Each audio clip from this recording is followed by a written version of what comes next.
Hindi raw magawang mapanatag ang loob ng ilang motoristang nagdaraan sa Lazatin Flyover sa siyudad San Fernando, Pampanga dahil na rin sa kasulukuyang sitwasyon nito. Makikita na bakbak na ang aspalto kaya naman halos labas na ang bakal o metal plate sa daanan ng mga sasakyan.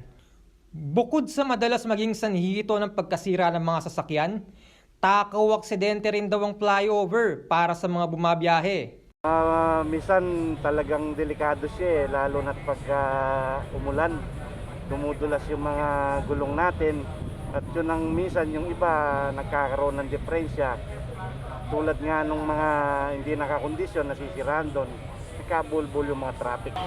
Ngayon yung gap naman masyado ng malayo kaya pagdating namin pagbaba bumabaksak ang mga sasakyan. Sa Lazatin po? Oo, sa may Lazatin. Ayon sa datos na makikita sa Official Gazette, taong 2012 nang itayo ang Lazatin Flyover na pinondohan ng 373 million pesos.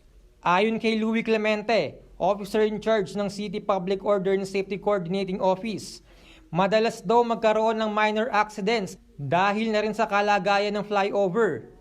And ang usual na nararanasan nating aberya dyan, kadalasan kapag umulan, medyo nahihirapang umakyat yung mga sasakyan natin kasi nga gawa nung yung mga metal plates na nakalagay nga as flooring ng ating flyover medyo baga sa put-put na, wala ng traction. So minsan may mga motor dyan na nadudulas, yung mga minor accidents na nangyayari.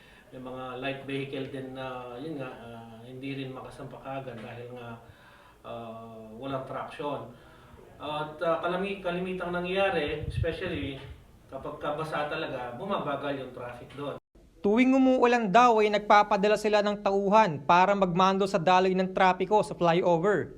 Naglalagay din umano sila ng mga safety cone sa parte ng flyover na hindi ligtas daanan upang maiwasan ng mga motorista. Ayon kay Clemente, nakipag-ugnayan na sila sa Department of Public Works and Highways o DPWH upang maisaayos ang flyover. Ang DPWH kasi may jurisdiction sa naturang proyekto. Nakakausap ng CLTV News si DPWH Region 3 Director Engineer Rosales Tolentino at pinasa kami kay District Engineer Almer Miranda. Sinisikap pang makuha ng CLTV News ang panig ni Miranda sa kasulukuyan. Marian Lozano, CLTV News.